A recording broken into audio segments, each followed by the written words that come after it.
Rajampet YSR Congress party నియోజక కార్యాలయంలో రైతు విభాగం అధ్యక్షుడు కొత్తమద్ది వెంకట సుబ్బయ్య మీడియా సమావేశం నిర్వహించారు.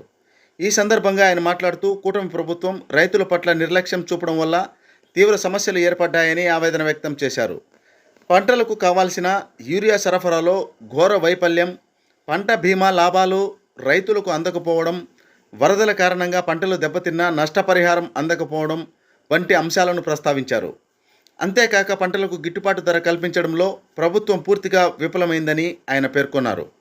ఈ నేపథ్యంలో రైతుల సమస్యలను ఎత్తి చూపేందుకు ప్రభుత్వం వైఫల్యాలను బయటపెట్టేందుకు ఈ నెల 9వ తేదీన జిల్లా కేంద్రంలో జరిగే రైతుల నిరసన కార్యక్రమాన్ని విజయవంతం చేయాలని పిలుపునిచ్చారు.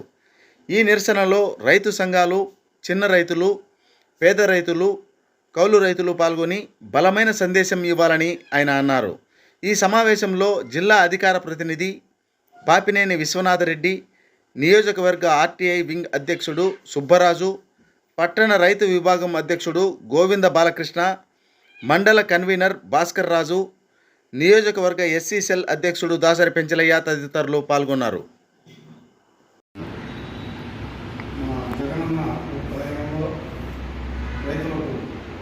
రైతు భరోసా కేంద్రం ద్వారా సకాలంలో ఎరువు యూరియా అందించడం జరిగింది.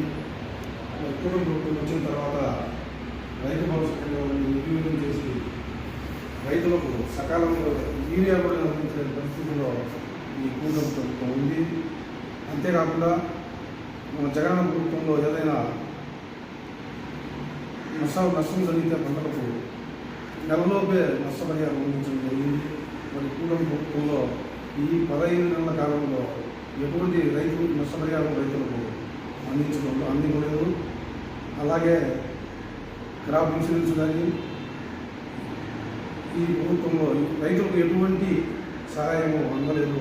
వీటన్నిటిపైన జిల్లా కేంద్రంలో రైతు సమస్యలపైన వినతిపత్రము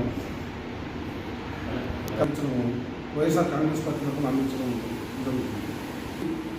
రైతాంగ సమస్యలపైన రేపు 9వ తారీఖు జరగబోయే నిరసన ర్యాలీలో రాజంపేట నియోజకవర్గ వ్యాప్తంగా రైతు సోదరులందరూ రైతు సంఘాలని పాల్గొని ఈ ర్యాలీ కార్యక్రమాన్ని చేరుకోవాల్సిందిగా కోరుతున్నాను.